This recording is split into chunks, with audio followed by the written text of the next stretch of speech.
नमस्कार दोस्तों, इस वीडियो को पूरा सुनने के बाद मैं गारंटी देता हूँ कि आप बुरी आदतों से ऐसे ही बचोगे जैसे लोग कीचड़ से बचते हैं।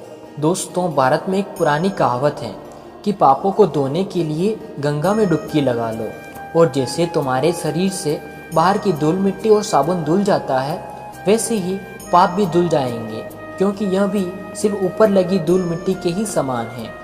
हृदय से निकली एक प्रार्थना ही तुम्हें सारे भूतकाल के पापों से मुक्त कराने में पर्याप्त है।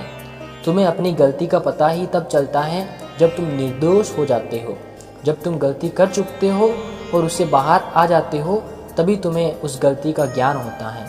बीती हुई काल में जो गलती हुई तुमसे और जो भी कुछ हुआ, अब इस वर्तमान क्षण में तुम अपने पापी या उस गलती को कर्ता मानकर दुखी मत हो, क्योंकि वर्तमान क्षण में तुम फिर से नए, शुद्ध और निष्कलंक हो। भूतकाल की गलतियां भूतकाल के साथ विलीन हो चुकी हैं। जब इस क्षण में ज्ञान का उद्घाटन हो जाता है तो तुम एक बार फिर पूर्ण और पवित्र हो गए। यही विवेक है दोस्तों। माताएं प्राय ऐसा ही करती हैं। वे बच्चों पर बुरी तरह बिगड़ती हैं और उन्हें भला बुरा कहती हैं, और बाद में अपराध भाव से भर कर कहती हैं, ओहो बेचारा, मैंने इस पर कितना क्रोध किया, मुझे ऐसा नहीं करना चाहिए था। अब वे बहुत समय तक इसी पश्चाताप से घिरी रहती हैं, और पश्चाताप के कारण ही वे अपने आप को फिर से क्रोध करने के लिए तैयार कर लेती हैं। ठीक है, जीवन में कभी कभी क्रोध के क्षण भी आते हैं। तुम में से क्रोध तभी होता है जब तुम्हारी चेतना जागृत नहीं होती। अब ऐसा हो ही गया है तो हो गया, बस भूल जाओ, अब बात खत्म है। अब इस समय इस वर्तमान क्षण में रहो, जागृत हो जाओ बस। कृष्ण भी अर्जुन से यही कहते हैं, अर्जुन तुम सोचते हो तुम वह नहीं करोगे जो तुम्हें करना चाहिए। मैं कहता हूँ यद्यपि तुम न भी चाहो तो भी तुम वही करोगे। कृष्ण बड़ी चतुराई से कहते हैं दोस्तों, उचित तो यही है कि तुम स्वयं को मेरे प्रति समर्पण कर दो।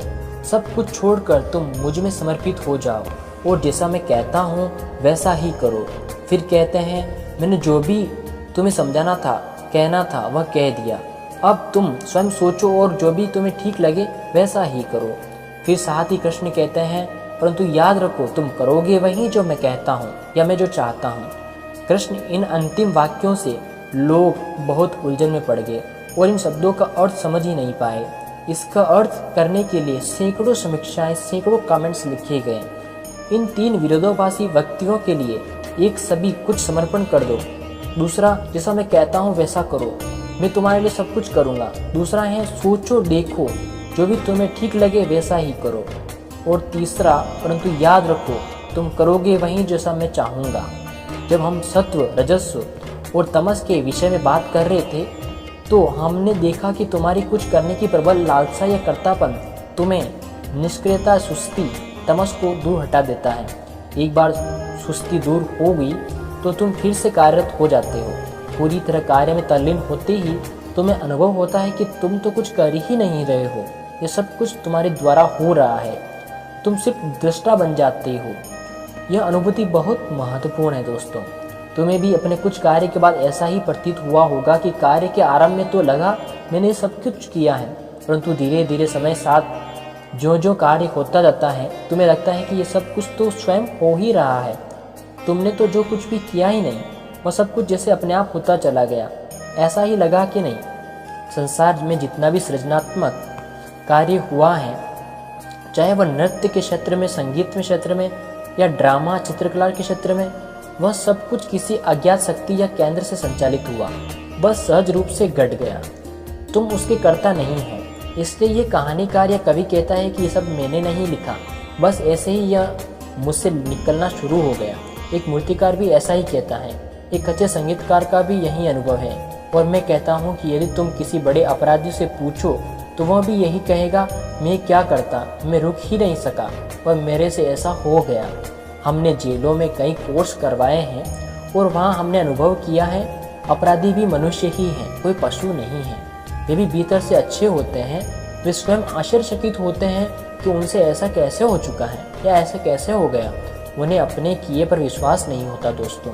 बुरे से बुरा अपराधी भी अपने कृत्यों पर विश्वास नहीं कर पाता, क्योंकि वह भी महसूस करता है कि वह सब कुछ उसके द्वारा हुआ है, उसने नहीं किया। यह ज्ञान ही तुम्हें अपूर्णता से पूर्णता की ओर ले जा सकता है दोस्तों। इससे तुम्हारी चेतना पर पड़ी सलवटें और झुर्रियाँ साफ हो सकती हैं। दोस्तों, किसी गुरुजी को किसी बच्चे ने प्रश्न किया, मेरी प्रिय गुरुजी, मैं अपनी आदतों से छुटकारा कैसे पा सकता हूँ?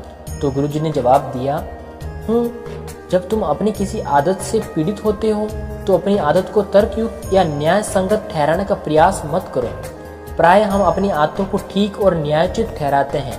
ऐसे किए बिना यदि हम उसे पीड़ा को पूरी तरह अनुभव करें, ओहो ये मेरी आदत तो मेरी जान ही ले रही है, मैं तो सचमुच इससे तंग आ गया हूँ। जब तुम पीड़ा को इतने अधिक से निकट से देख लेते हो, वह आदत तुमसे दूर हो जाती है।